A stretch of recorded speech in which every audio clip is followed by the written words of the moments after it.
already been launched, and more are expected. Another wave is expected. They're targeting military depots, the entire military infrastructure of Ukraine, military airfields. The Russian army is going to try to destroy Ukraine's Air Force, and we've heard that from the announcement from the Russian Ministry of Defense. This is a full-scale war in the European continent in our lifetime. The Russians are going to try to completely neutralize Ukraine's military and defense infrastructure. That is really shocking to hear. And what we've seen unfolding has been quite dramatic this morning already. Is this something that you anticipated? Do you think that Russia is playing by the playbook that people were expecting, or was it a surprise this morning? Well, in many ways, it was not a surprise. We've been anticipating this for months. Ever since the Russian military began its military exercises in April of last year, and reports started trickling out from Western countries, from intelligence officials, starting from November. But no one really, at the end, Vladimir Putin laid out his plan in December, what he was going to do. He was very clear that he did not recognize the legitimacy of Ukraine as a state. And when a foreign official makes it very clear that he doesn't recognize that a country should exist, such a comprehensive military operation should not come as a surprise. But of course, the entire world is shocked to see that this war is actually breaking out the way it is right now. And give us a sense, Ubay, Russia's military capabilities versus Ukraine's military capabilities. Does Ukraine have the ability to defend itself? Well, look, we're looking at over 200,000 Russian soldiers that have been stationed from Belarus to the entirety of the Russian-Ukrainian border down to Russian-occupied Crimea. We're looking at hundreds of heavy armor, of Russian main battle tanks, T-80s, T-70s, advanced integrative air defense systems, the S-400s, Iskander short-range ballistic missiles, which have a payload of up to 1,000 kilograms of an explosive warhead per missile. And we're looking at dozens of those missiles that have been stationed on the border. Hypersonic missiles that are being launched by the Russians. This is going to be completely devastating. So can Ukraine defend itself against that? Ukraine can absolutely defend itself. It's been receiving Stinger, man-portable air defense systems from the West. It's been receiving anti-tank guided missiles from the West, a significant amount of ammunition. But they're going to be facing full saturation artillery fire, multiple launch rocket systems across the entirety of the front line. You're going to witness urban fighting. So it's going to be a matter of whether or not the Ukrainian military can maintain its cohesion, because they are now going to be facing a war across 180 degrees. It is going to be a very dramatic next few hours, and we will obviously keep you on standby, Ubay, to give us more analysis as the day goes on. Ubay Shabanda, our defence analyst, joining us there. We're going to go now to Ali Mustafa, who is in the east of Ukraine, and he joins us now live there. Ali, as I can see, you've moved down onto the street. What is the situation around you where you are this morning? Normal traffic. The pace seems to be a little hasty, if I can say that, of the cars on the road. But we see people walking around, kids going to school as well. A couple of kids I saw moving around. It's just after 7 a.m. The Zaporozhye airport, where we landed last night, has been shut off. It's a militarily sensitive area. There were some planes in the air as well. But as far as what we are witnessing in other areas, Melinda, in Odessa, in Mariupol, in Kiev, and elsewhere, in Kharkiv, here, not so much. There isn't much military movement, so to speak. That isn't to say there might not be. Mariupol is only three and a half hours away from where I'm at, and there are reports that Russian forces have landed there, though still waiting confirmation. We have some sources in Mariupol. They have yet to confirm that. But the fact that there are reports of Russian activity or attacks on Odessa, which is on the other side, on the other coast of this massive country, is quite shocking. And that will concern people here. But if you generally see the people, they seem unperturbed, at least where I'm at here. And that all could change, as you say, Ali, because this situation is developing very quickly. We're going to head back to Samir Seyfovich, who is in Kiev. Samir, we believe that air raid sirens are sounding across the capital. Yes, air raid sirens were just heard throughout Kiev for about 2 minutes. It takes me back home, as I mentioned earlier. I've lived through the Sarajevo War 1992 through 1995, so it really, actually I haven't heard that sound in over 26 years. It really put me back in a place which I wish I could forget. So the situation here in Kiev seems to be very tense. We are trying to get more information. Since about 4:15 this morning, I started hearing explosions. What I first thought was people slamming doors in the hotel. We moved upstairs to find out what was going on, and it was very clear once we looked out from the rooftop of the hotel that multiple explosions were going on. The information that I do have is that the airport at Kiev is closed, that also in that position there was a lot of fighting and gun exchange. It remains unclear what exactly happened, who instigated the fire, and whether this was a attack organized by the Russian intelligence here in Kiev targeting the airport. Now the airport is closed, and as you can see behind me, a lot of media, a lot of people, they're moving out as we speak. Samir, we've heard the mayor of Kiev calling on civilians to stay at home amid reports of those explosions, and now we hear an air raid sirens sounding across the capital. Are people heeding that warning, or are a lot of people on the street curious to see what is going on?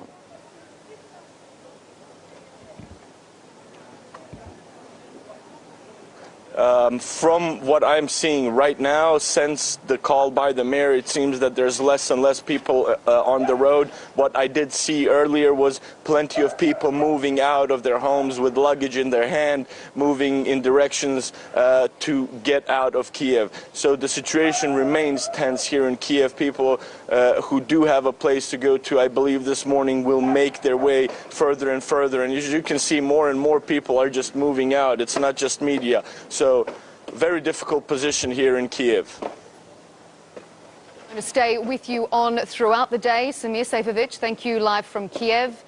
Let's turn back to Ali Mustafa in the east of Ukraine now.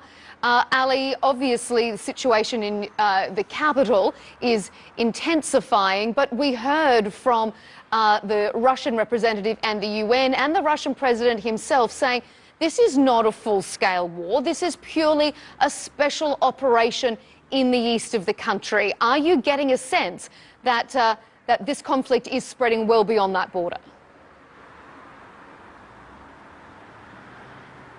Well, if you were to assess the situation here in Zaporozhye, that's like 3.5 hours from Mariupol. On the other side, on the east of that river that cuts through this country, you might actually believe what the Russians are saying. But as we know how the Russians operate, it's on multiple fronts. There's a cyber attack ongoing throughout this country, trying to take out communications. We are still connected through our cellular networks. I'm still talking to you.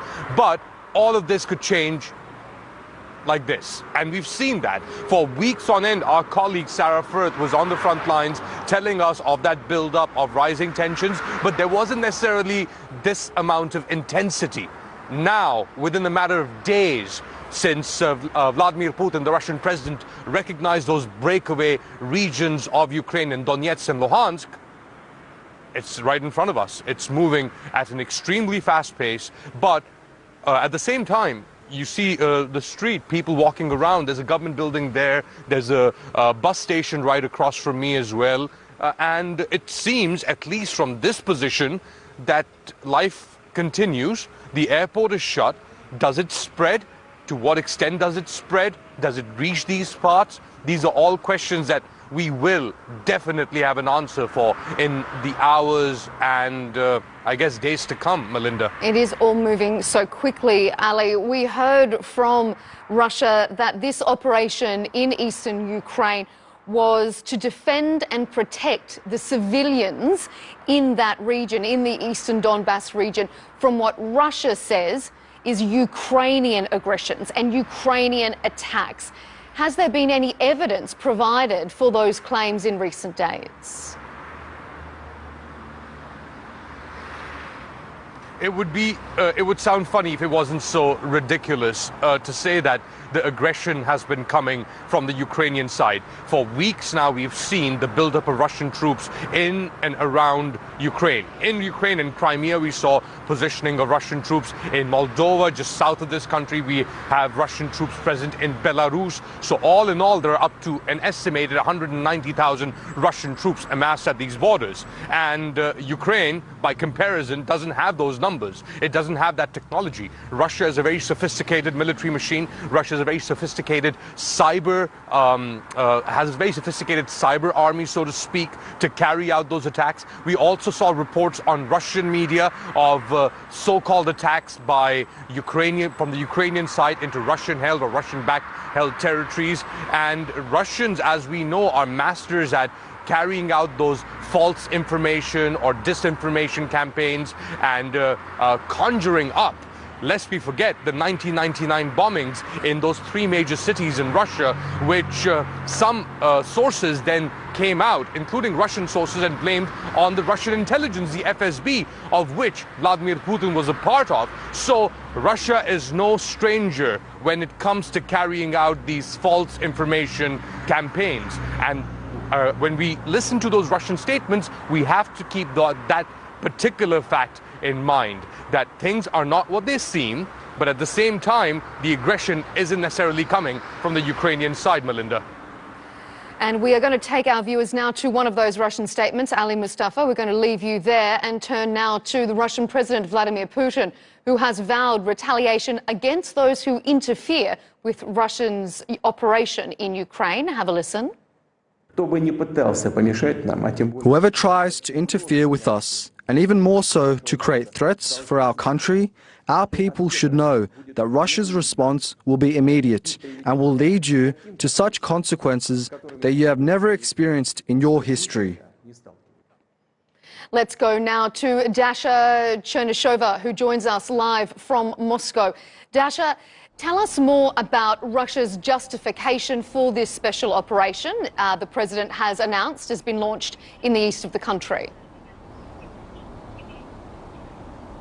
Well, you remember well, it all started with the recognition of the self-proclaimed Luhansk and Donetsk republics. Now, they have signed with Russia the agreement of mutual cooperation and friendship, and there are articles which provide for joint work against foreign aggression. So now here we go. These republics have requested the protection from Russia, and Russian president has said this morning that Russia is there against genocide of the people. So Russia is doing that, according to the Russian president, on humanitarian grounds to stop the genocide which has been there in the area for the past 8 years. So this is officially the reasoning. Dasha, what we're hearing and seeing on the screen as you're speaking to us is some air raid sirens sounding across the capital in Kiev. And yet we heard from Russia earlier today that this was not a full-scale operation across Ukraine, and it was specifically targeted in the east, in the Donbass region. But this doesn't seem to reflect that. Is there an indication that Russia is expanding its operation into other cities? Well, that's unknown at the moment, but what you do know from the Russian Defense Ministry that they are targeting military infrastructure of Ukraine, airfields, airdromes. We do know that they're targeting the defense facilities and military airfields, as well as the aviation of the armed forces of Ukraine with high precision weapons. So the Russian Defense Ministry has said they are not targeting Ukraine's civilians. They have nothing to worry about, but they do target those military infrastructure that are in Ukraine. Now, in the address, the Russian president has also said that instead of trying to resolve the issue of Donbass peacefully. What the West has done was pumping up Ukraine with weapons. So here we go. We have these weapons, and Russia has said previously that was unacceptable for Moscow, that was creating threats. So now Russia is targeting those weapons and that military infrastructure with its own weapons. Now, it's very important to remember, though, that there was this confusion about the borders in which Russia recognizes these two self-proclaimed republics. And I think this is where we have already gotten some hints regarding this military operation, this special operation as it is called in Moscow. Now, it was unclear in which borders Russia recognizes Luhansk and Donetsk, because according to the foreign ministry, at first they said they recognized those areas within the borders over which the current authorities have control. But then we got the statement coming from the Russian president, and actually also from those Pushilin and Pasechnik who have authority in Luhansk and in Donetsk, that when a country recognizes a region and this as an independent state, they recognize also their constitution. And in that constitution, it was written that the borders lie within the oblasts, you know, like that's a region, as according to the federal law in Ukraine. So that's much more than just what they have now. So, of course, we got those hints about the military operation before, but then Russian Federation Council has given the permission to the Russian president, but then first, we heard about the peacekeepers. Now we have a different story. We don't know yet how far this operation will go. The story is developing very, very quickly. But we do know that this is a very precarious situation. And we have heard also about some airports being closed in Russia. That's about airports in the south of the country. Sochi, Krasnodar, Volgograd. They are all closing their airports. There are now schools in Belgorod region, which is close to the border there with Donbass and Ukraine, are also closing. Children will not go to schools there today. So definitely that is having an effect. And the Russian stock market opened with a 10% plunge, and then they stopped trading for some of the blue chips as well. Dasha, I'm just going to remind our viewers that we're seeing live pictures out of the Ukrainian capital, Kiev, where we have been hearing air raid sirens over the previous few minutes as you've been joining us. Dasha, let me just ask you, when the Russian President Vladimir Putin made his statement on state media this morning, he said that if there is any international interference, it would lead to, and I quote, consequences they have never seen before. That's quite a dire warning. Do you think that international forces are going to be pulled into this conflict? And if so, is this going to get much, much messier? Well, definitely it will get much messier. The Russian president has made this promise, so I have no doubt that these promises will be fulfilled, because we have seen him fulfilling all of his promises before. Now, it's, of course, will be a very dangerous situation, but we do know that Ukraine has been pumped up with weapons, as it is seen in Moscow, but the Western countries have also indicated that they are not willing to fight in Ukraine themselves. So it is hard to see at this point, but it will all develop. It will all depend on how the situation develops on the ground as well. Dasha Chernyshova joining us live from Moscow. We appreciate your contribution. Let's turn back to TRT World's defence analyst Ubay Shabanda, who joins me live in the studio. Ubay, as we were talking to Dasha in Moscow, we heard and saw some vision out of Ukrainian capital Kiev of air raid sirens being sounded across the capital. What's that an indication of? We know that there's been some sort of attack on the airport. We're seeing attacks across the entirety of Ukraine. A ground assault will begin almost imminently, if it has not begun already. We're going to see an assault against Kharkiv on the ground, the Ukrainian city of Kharkiv. We're going to see an assault against the Ukrainian city of in Odessa and Mariupol. All these military operations are beginning. Let's be very clear. This is a full-scale, comprehensive military assault by the armed forces of the Russian Federation against Ukraine across the entirety of the Russian-Ukrainian front line. 200,000 Russian troops, which have been amassed on the Ukrainian border for weeks now. Hundreds of main battle tanks, armored personnel carriers, short-range ballistic missiles, airborne special forces. They're going to attempt to neutralize and destroy and capture major airfields in Ukraine and around Kiev, Odessa, Kharkiv, Mariupol. We're going to see amphibious operations. We're going to see long-range missile strikes and airstrikes are going to be continuous on key strategic military installations in Ukraine, including air defense sites that are being targeted as we speak. We're seeing attacks on the outskirts of Kharkiv, a major Ukrainian city on the Russian border, Russian multiple launch rocket systems being launched and impacting across that entire front. Ubay, do you think we will see the involvement of international forces? I doubt that at this point. This is a Russian-Ukrainian war. But let's also be very clear. A major talking point from the Kremlin has been that this was an intra-Ukrainian issue, an intra-Ukrainian conflict between the separatist enclave that are backed by Russia and the Ukrainian government. But those separatists in Donetsk and Luhansk didn't come out of nowhere. They were directly supported by the Ministry of Defense in Moscow. You had covert Russian special forces on the ground, tons of Russian ammunition and military vehicles in Luhansk and Donetsk before the official and overt recognition by the government of Vladimir Putin of their so-called independence.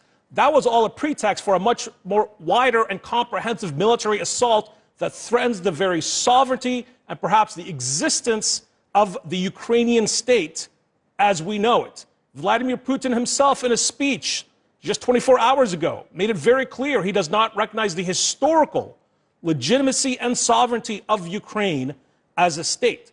When Vladimir Putin says that he wants to demilitarize Ukraine, this means there's going to be a massive ground assault to destroy the military infrastructure and inevitably a significant amount of civilian casualties that will ensue due to such a comprehensive military assault by the Russian Federation. Vladimir Putin also said he wants to denazify the region. What does he mean by that?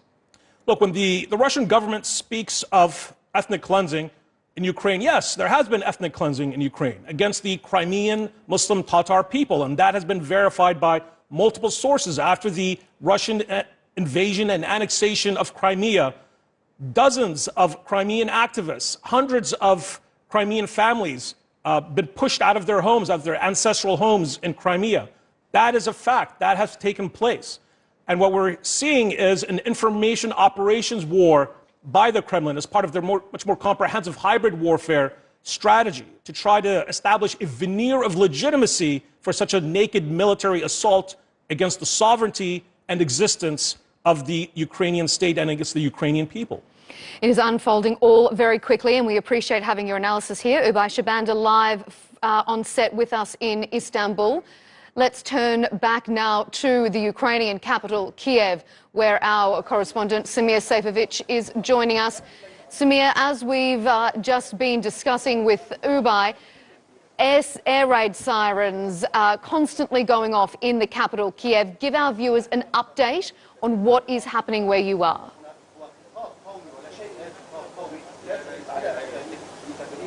Yes, just a couple of minutes ago, there was continued sirens being played out to the people, to the citizens of Kiev.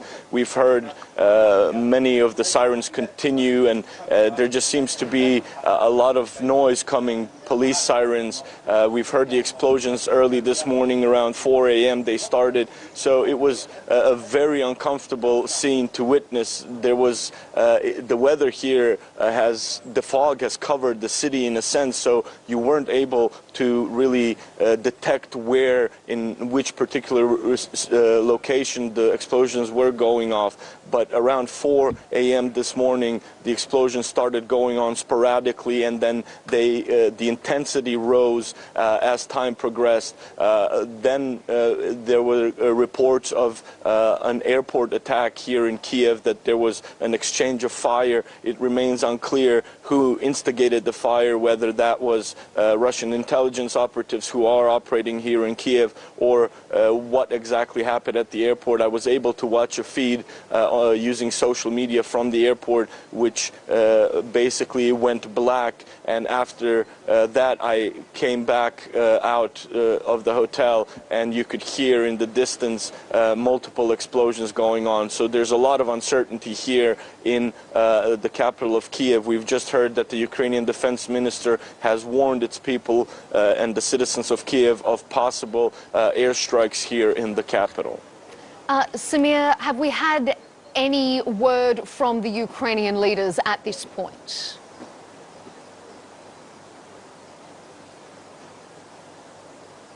So far, there has not been any address by the Ukrainian president. We did get an address, like I mentioned, by the Ukrainian defense minister, who is warning of further escalations. And he has stated also that the Russian military, its air force, are targeting military bases, air defense systems of Ukraine, and that really they are trying to decapitate Ukraine's military capacity. We've unfortunately gotten to this point, despite calls by the Ukrainian officials for its allies to react in a more hastened manner. We have woken up this morning, despite hearing from Vladimir Putin that he was still open to dialogue. This is definitely not the way you lead a dialogue. You do not invade your neighbor and then call for dialogue. So the situation here, not just in the capital, but across Ukraine, is escalating. We are getting reports that there is heavy shelling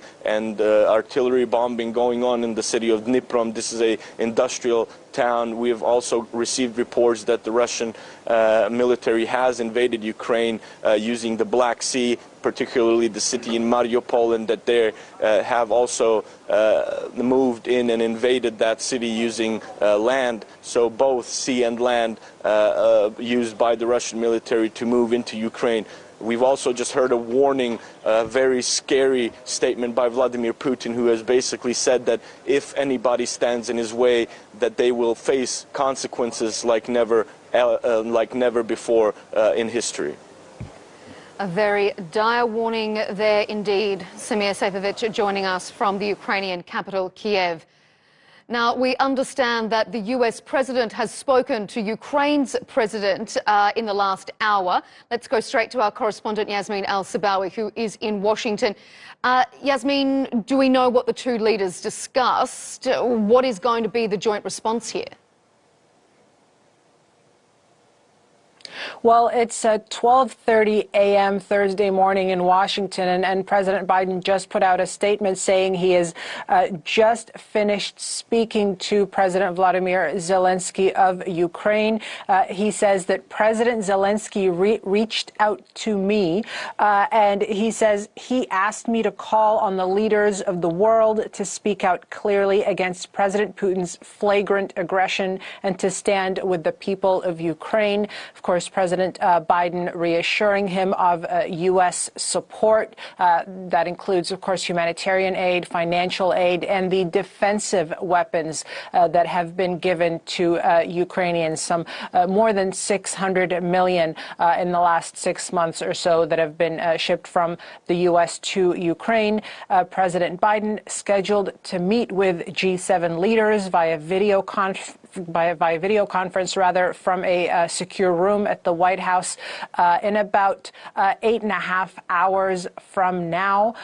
And then we expect Joe Biden to address the American people, as he said in an earlier statement that he would, to explain what the next steps will be, what kind of sanctions will be targeted at Russia. We expect to hear from him the full slate of what the U.S. has called wide-ranging and severe sanctions. This is something the U.S. has threatened for weeks now, saying that they would be levied on Russia, possibly on Vladimir Putin himself, according to Joe Biden at one point, if they mounted a full-scale invasion into Ukraine. And certainly the U.S. Tonight is saying that this is a full-scale invasion. Can you tell us more about what some of the sanctions or some of the repercussions that could be coming Russia's way in response to this? Certainly. We have speculated for a long time that it may very well hit the SWIFT banking system, but that's something that U.S. officials have not been able to confirm, but they say that is certainly something that's on the table that would very much impact, of course, Russia's ability to access finances, but it would also hit many of the U.S.'s European allies who are very much, much more closely, rather, intertwined with Russia financially and with business dealings and energy dealings than of course, the U.S. is. In the past few days, we've seen the U.S. unveil these phased repercussions, starting with that executive order that President Joe Biden signed that would ban any new investment and imports and exports into and out of the Donbass by any U.S. persons. He then, the next day, sanctioned 2 Russian banks, one of them being the military bank, which would limit Russia's ability to close defense deals. He also targeted Russia's sovereign debt that would impact its ability to access Western financing. And then finally, on Wednesday, the U.S. did what Ukraine has been pleading with them to do for a very long time, and both parties in Congress here in the U.S., which is to sanction the company behind the Nord Stream 2 pipeline. That pipeline that would double the supply of gas that Russia sends to Europe. It bypasses these pre-established Ukrainian transit routes, meaning Ukraine wouldn't make any revenue off of the pipeline. That pipeline's been complete, but gas hasn't flowed through it yet because the Germans hadn't certified it. And essentially, the Biden administration didn't want to alienate the Germans, and that's why they initially waived sanctions on the Nord Stream 2 pipeline. Now, knowing what was to come based on U.S. intelligence, and of course, Putin giving the order to have a peacekeeping operation in the Donbass, the Biden administration decided it was time to sanction the pipeline, which renders it essentially politically dead at this point, considering they're in lockstep with the Germans, who have suspended its certification. Yasmin Al-Sabawi with that update from Washington, D.C. Thank you. Now, for more on this developing and unfolding situation, let's go to Joe Siracusa, who is in Melbourne. He's an author and professor of security and diplomacy at Curtin University. Joe, thank you for your time. Start by telling us, what's your interpretation of what we're seeing this morning? The Russia says this is not a full-scale war, it's a special operation. From what we're hearing on the ground in Ukraine, things could not be further from the truth. What's your interpretation? Good afternoon. Well, I've been around many, many years. I've seen a number of these wars firsthand, and let me just use plain language here. Russia is at war with Ukraine. This business about supporting separatists in the Donbass ended very quickly. That was just subterfuge anyway. And he's made it very clear that his target is the government of Kiev. Now, what angers me is, and we know what Putin is all about. We've seen him for 20 years. We've seen Russia's revanchism attempt to claw back part of their Soviet empire, which the Ukraine was part for 70 years. We've seen this, and what bothers me a great deal is the folly of the West to give encouragement to the Kiev government that they would fight with them to the end, when in fact they weren't there at all. I think President Zelensky's performance at the Munich security, he accused these people of appeasement. He accused them of selling out Ukraine, and they're not there to fight with him side by side. And I've been monitoring all the commentary in the West, and everybody is convinced that the Ukrainians are going to fight to the last man standing, and at the destruction of their country. Look, these are very tough people. They survived the Nazis, they survived the Red Army, and then they survived the USSR. Whether they're going to fight to the last person is really beside the point. I think now, since diplomacy couldn't do a damn thing for the Ukrainians, I think diplomacy ought to be ramped up right now, and we should be looking for a ceasefire as soon as possible. This idea, I saw the UN this afternoon, and they wanted the Russians to leave. Well, that's not going to happen. So what we have to do is get a ceasefire, and minimize the amount of death. I cannot believe the West will allow Russia to kill tens of thousands of people. And what will the West do about it? Well, they're going to cut off Vladimir Putin's credit cards and stop his banking. I do not think this is the moral equivalent of saving lives. I think we should be ramping up all the pressure we can right now on an immediate ceasefire. I don't care who we send to Kiev. Send the Pope if we have to. But I think we ought to be taking this more seriously. And the people in the West to be encouraging the Ukrainians to fight to the end here. They don't even have air defenses here. I mean, they're no match for You say that you think we should be ramping up diplomacy here, and what the cutting off Russia's bank cards isn't enough. What do you think we should be seeing from the West? And isn't time up for diplomacy? Russia clearly hasn't paid any attention to that till now. No, well, all of Putin's firepower could not have stopped peace if diplomacy worked. Diplomacy did not work in the first instance, but we can't have a conclusion here without diplomacy. And I think encouraging the Ukrainian government to resist as much as possible without offering proper assistance. I mean, it's quite clear that, and I say this from 50 years of teaching, and I've been around a long time. It's clear to me that the West has abandoned Ukraine. I mean, to offer them all this support and then in the end to offer them nothing at all, I mean, is just cruel. And Zelensky picked it up, you know, when he started berating his audience in Munich that all that Ukraine was a buffer state. Well, that's right. And the other day, Putin hinted at something in a Q&A in Moscow. Someone said, you know, what would it take for you to back off? And he said something that I think is always on the cards. He said that, well, if NATO isn't going to stop talking about the sovereign right of Ukraine to enter an alliance, maybe Ukraine could simply withdraw its application. It might not take much to do it, but I think Zelensky now, because of the failure of the diplomacy, and he's ridden this right to the end, I don't think he has an obligation to go into the sunset and bring his country to, I don't think he has a right to be suicidal about what happens now. We lose tens of thousands of lives when we could solve something right now. I mean, we have to put enormous pressure on a ceasefire. That's the wording we should be using right now at the UN. And you know, the UN can do all kinds of things.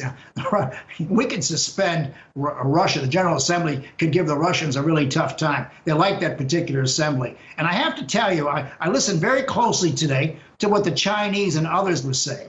Chinese are talking about common sense, about diplomacy. They do not want to see this out of control. What's going on in Ukraine is not the way China rolls. I know people think that China will do anything for Russia. That, of course, belies the facts that they've been at each other's throats for about 100 years over other things. It's not going to happen. I think Putin is way off base here. But to say that he wants to reincorporate Ukraine into some fantasy empire of his, this has always been about the nuclear balance of power. It has always been about the proposition of putting first strike weapons on Putin's borderlands. Putin has he pointed out that this is a core interest and that this was a red line. The United States knows it's a red line. Biden's not going to cross it. But this idea of offering Ukraine all this military equipment to do what? They can't win this war. And it's going to end sooner rather than later. And if it runs later, we're going to be looking at 100,000 people. In my own lifetime, we went to war with Vietnam. Millions of people died before someone had enough sense to sit down and figure out how we're going to get out of these places. So I think diplomacy's failed in the first instance, but in the second instance, we have to ramp it up right now, and that's where our efforts should be. It'll be interesting to see if they are ramped up, and if so, if it has any effect. Joe Siracusa, live out of Melbourne, thank you for your analysis. Thank you. Let's go now live to our correspondent in eastern Ukraine, Ali Mustafa. Ali, we have heard that the special operation is underway in the east of Ukraine, where you are. We've also heard word from Ukrainian border guards. The border service says that attacks on border units, patrols and checkpoints have been carried out in the recent hours with the use of artillery, heavy equipment and small arms. Update our viewers on the state of play in eastern Ukraine.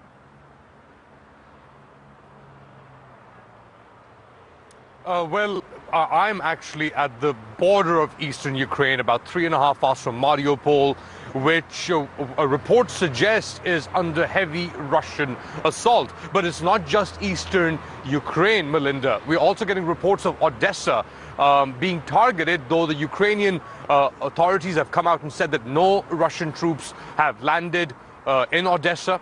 Now, the state of play here seems to be, for Russia at least, that if they take Mariupol and if they can pacify or control Odessa, that gives them some sort of supremacy along this Azov Sea and the Black Sea areas. And this is critical for Russia because it controls Crimea.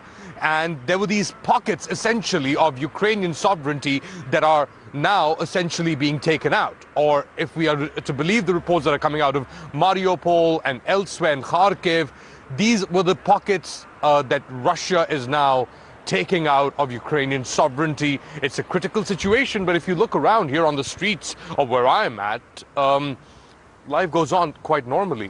Bus stops, people standing, waiting for their bus, school children walking by, and maybe as our coverage progresses we can show you a bit of it, but it is a tense situation, surely. Ali, this is a situation that is unfolding very quickly. The state of play has been changing so regularly during the last few hours. There has been reports in recent days that people, internally displaced people, are starting to leave eastern Ukraine. You say you're on the border of that region now. Has there been any influx of people out of that region in the past few days? You know what, I have some contacts, some producers that I was speaking to in Mariupol. We were expecting to be there in a couple of hours from now, but around 5 a.m. Started getting reports, started getting calls, don't come to Mariupol, stay where you're at. So we decided to stay put where we are. If it comes here, we don't know yet, but the main airport, this is a city where I am at, of Zaporozhye, of 1 million people. It has a big international airport. Flights actually take off from Sharm el-Sheikh in Egypt and land in this area. So it's not like it's disconnected. It might be in the east or at the border of eastern Ukraine, but it's still a well-connected city. And the fact that they've shut the airport here, we just landed last night, the fact that other airports throughout this country have been shut, the fact that there's talk of martial law being imposed in Ukraine will give a lot of people pause, Melinda. Ali, has there been any response from the Ukrainian leadership that you're aware of since this operation began this morning? Or have people just been left a little bit to their own devices? Well, the Ukrainian authorities have been sending out messages. As I mentioned, the talk of martial law being imposed, that was coming in from Ukrainian officials. They've also clarified in the past hour or so that no Russian troops have landed in Odessa. There's a big Ukrainian media outpouring or sourcing coming out from the United Nations, where their representative, the Ukrainian representative at the United Nations, came out and said that there's a lot that's happening, too much to consume, and the fact that the Russians are still calling this a limited special military offensive is ridiculous. But on the streets here, nothing of the sort. It's quite normal, if I can say so myself. People are calm, life is moving on. There is this sense that there is uncertainty, especially in Kiev, where our correspondent Semir Sefcovic was. But apart from that, on these outskirts and the peripheries, or in these pockets between the east, Mariupol, Donetsk, Luhansk, and Kiev, and the western areas, maybe Lviv, there is this passive calm for now. How long does this last? That's a question, given how quickly the situation has evolved, Melinda. Ali, just one final question. Russia, when Vladimir Putin, the president of Russia, made his statement on state media this morning, he said that US and its allies have constantly ignored Russia's demands to stop Ukraine joining NATO. He says that's where all this stems from. Remind our audiences of how we got to this point. Well, Russia has had a long-standing grievance ever since the collapse of the Soviet Union. NATO expansionism, especially eastward towards Russian borders, was a big issue. And Vladimir Putin, when he announced that he was recognizing the breakaway regions of Ukraine, also said that he mentioned to former U.S. President Bill Clinton in 2000 that would NATO be open to Russia joining. But now you see that the NATO alliance wasn't prepared for that. On the other side, the flip side, it's not Ukraine that has amassed 190,000 troops on Russia's borders. It is Russia that has amassed 190,000 troops on Ukraine's borders, and in fact, inside Ukraine, in Crimea, that was next. And now it seems that this wave of Russian force is set to spread throughout Ukraine. So it's a question of perspective, yes. It's a question of context, yes. But the facts on the ground point towards Russia. They're the ones that are amassing the troops. Yes, they might feel threatened, and yes, this might be the sentiment. They might feel threatened by NATO. They've been saying it for the past 20, 30 years. But they were the ones, or their forces were the ones that pushed for that annexation of Crimea in 2014, that broke away parts of Luhansk and Donetsk, which now they have recognized as sovereign states in violation or against Ukrainian sovereignty. So it basically puts all of this, to shame, I would say, in a sense that Russia says it is feeling threatened, but at the same time it is going about threatening its neighbor, a much smaller neighbor, and consuming parts of it, Melinda. And it is definitely something that is going to unfold. It's already so rapidly, and as the day goes on, it's going to continue. Ali Mustafa, we appreciate your update from eastern Ukraine. We have been bringing you news this morning of multiple attacks already in Ukraine. So let's take a look at where these incidents are taking place. Multiple explosions have been heard in the capital, Kiev, where reports say several government buildings and the airport are under attack. Airstrikes have been reported in the Black Sea city of Odessa, one of Ukraine's main ports. Meanwhile, Mariupol is also under attack. It's one of Ukraine's largest cities, located between Donetsk and Crimea. And there have also been reports of attacks in Kharkiv, the second largest city in the country, which is close to the Russian border. Russian attacks have also been recorded in other locations, such as Bakhmut and Svatovo. All right, to give us some context, let's bring in TRT World's defence analyst Ubay Shabanda, who's joining me live here on set in Istanbul. Ubay, first of all, tell me, you just mentioned to me earlier that there are reports of attacks on Ukraine coming from the Belarusian side.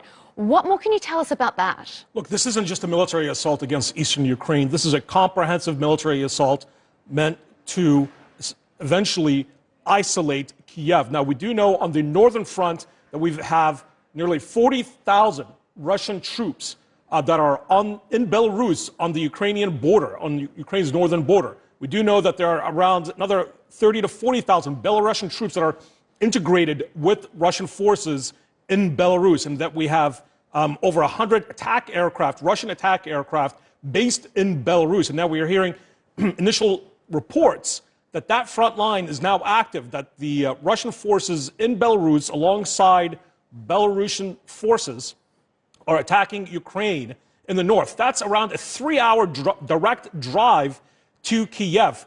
Now, some of the Western officials that we've heard from are saying that this is part of a comprehensive strategy to isolate Kiev along multiple fronts, along multiple pockets, including Russian special forces. So now what we're seeing is an air assault, long-range cruise missile strikes, and artillery strikes, which will be followed by a large ground assault. You mentioned air assaults there, Ubay. We've just got some breaking news lines in that the Ukrainian military says that Ukrainian air defense have shot down a Russian plane in eastern Ukraine. So give us some context about that. What is Ukraine's air defense system like? And if they've shot down this plane, we're obviously seeing air assaults increasing. Indeed, look, these air assaults by the Russians are meant to soften the ground, as it were, as part of a military tactic for the ground forces. What we do know is that the Ukrainians have been given a significant amount, hundreds of tons of ammunition and air defense systems, portable air defense systems, Stingers specifically. What's a Stinger, Ubay? So a Stinger is a man-portable air defense system. Essentially, any soldier can fire it. You put it on your shoulder and you fire it. It's a heat-seeking missile. It's a short-range air defense system. It can hit low-flying aircraft and attack helicopters. Probably not as effective against longer-range